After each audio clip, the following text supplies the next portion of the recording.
दुर्गा सप्तशती का 13वां अध्याय। सुरथ और वैश्य को देवी का वरदान।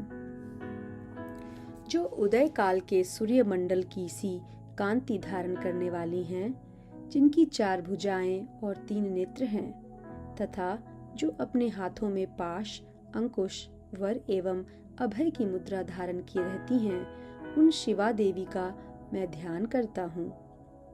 ऋषि कहते हैं, राजन, इस प्रकार मैंने तुमसे देवी के उत्तम महात्म्य का वर्णन किया, जो इस जगत को धारण करती हैं। उन देवी का ऐसा ही प्रभाव है, वे ही विद्या उत्पन्न करती हैं।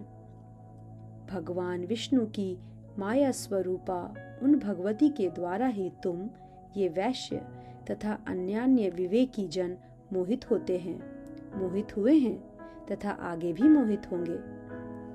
महाराज, तुम उन्हीं परमेश्वरी की शरण में जाओ।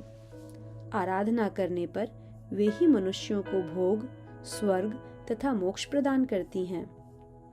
मार्कंडेय जी कहते हैं, क्रौष्टुकी जी, मेधा मुनि के ये वचन सुनकर राजा सुरथ ने उत्तम व्रत का पालन करने वाले उन महाभाग महर्षि को प्रणाम किया। वे अत्यंत ममता और राज्यापहरण से बहुत खिन्न हो चुके थे।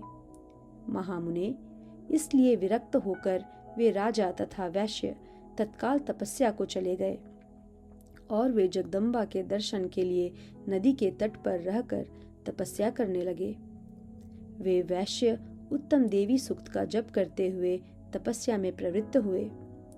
वे दोनों नदी के तट पर देवी की मिट्टी की मूर्ति बनाकर पुष्प, धूप और हवन आदि के द्वारा उनकी आराधना करने लगे। उन्होंने पहले तो आहार को धीरे धीरे कम किया, फिर बिल्कुल निराहार रहकर देवी में ही मन लगाए एकाग्रता पूर्वक उनका चिंतन आरंभ किया। वे दोनों अपने शरीर के रक्त से प्रोक्षित बलि देते हुए लगातार 3 वर्ष तक संयम पूर्वक आराधना करते रहे। इस पर प्रसन्न होकर जगत को धारण करने वाली चंडिका देवी ने प्रत्यक्ष दर्शन देकर कहा। देवी बोली, राजन तथा अपने कुल को आनंदित करने वाले वैश्य, तुम लोग जिस वस्तु की अभिलाषा रखते हो वह मुझसे मांगो, मैं संतुष्ट हूँ, अतः तुम्हें वह सब कुछ दूंगी। मार्कंडेय जी कहते हैं, तब राजा ने दूसरे जन्म में नष्ट न होने वाले राज्य मांगा तथा इस जन्म में भी शत्रुओं की सेना को बलपूर्वक नष्ट करके पुनः अपना राज्य प्राप्त कर लेने का वरदान मांगा। वैश्य का चित्त संसार की ओर से खिन्न एवं विरक्त हो चुका था और वे बड़े बुद्धिमान थे, अतः उस समय उन्होंने तो ममता और अहमता रूप आसक्ति का नाश करने वाला ज्ञान मांगा। देवी बोली, राजन, तुम थोड़े ही दिनों में शत्रुओं को मारकर अपना राज्य प्राप्त कर लोगे। अब वहां तुम्हारा राज्य स्थिर रहेगा। फिर मृत्यु के पश्चात तुम भगवान विवस्वान के अंश से जन्म लेकर इस पृथ्वी पर सावर्णिक मनु के नाम से विख्यात होगे। वैश्यवर, तुमने भी जिस वर को मुझसे प्राप्त करने की इच्छा की है उसे देती हूँ। तुम्हें मोक्ष के लिए ज्ञान प्राप्त होगा। मार्कंडेय जी कहते हैं, इस प्रकार उन दोनों को मनोवांछित वरदान देकर तथा उनके द्वारा भक्ति पूर्वक अपनी स्तुति सुनकर देवी अंबिका तत्काल अंतर्धान हो गई।